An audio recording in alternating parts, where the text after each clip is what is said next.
Hi there! If you're watching this movie, then you've been assigned the Mendelsohn Maneuver exercise. Or a family member or a patient of yours has been assigned it and you're going to be helping them today. Please remember this video and exercise are only to be utilized under the recommendation of your speech-language pathologist.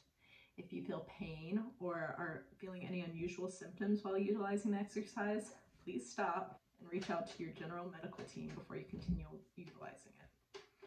Our hope is that this exercise will increase the strength and coordination of your swallow to improve your safety and comfort when eating and drinking.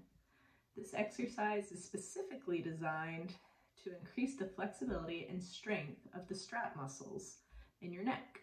These strap muscles move your larynx forward and upward in a diagonal motion to keep food or drinks from going towards your lungs when you swallow. This exercise has been shown to aid in opening your PES, or the opening at the top of your esophagus, to aid food to go into the esophagus as well.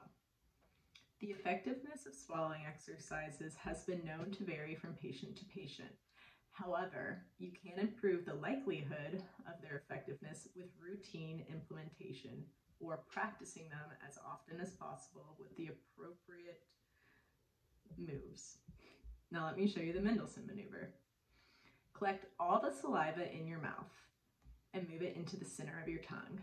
If your mouth is exceedingly dry or you're having a hard time collecting saliva, remember you can suck on your cheeks, or you can do a chewing motion to help yourself collect more saliva. Now that you've collected all the saliva into your mouth and onto the center of your tongue, keep your lips closed and tight together. Now attempt to swallow your saliva, except for interrupt or stop your swallow when your Adam's apple is at its highest point. Try to strain your neck muscles to hold your Adam's apple in that upward position for 1 to 2 seconds. When practicing the Mendelsohn Maneuver, I encourage you to touch your Adam's apple. Your Adam's apple is actually the most prominent part of your thyroid cartilage, or the most prominent point of your larynx.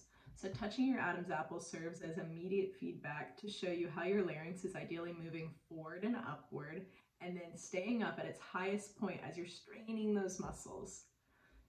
Now, let me demonstrate it one more time for you. We're kind of turn to the side. Strain, and you can see it bob back down.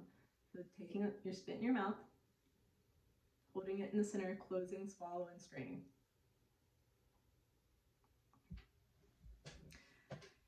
Now attempt to complete the number of reps that your speech therapist recommended. If doing that number starts to feel too easy, I encourage you to slowly start increasing the number of reps that you're doing. Or for the Mendelsohn Maneuver, you can actually increase the length that you're trying to strain to keep your Adam's apple up at that highest point.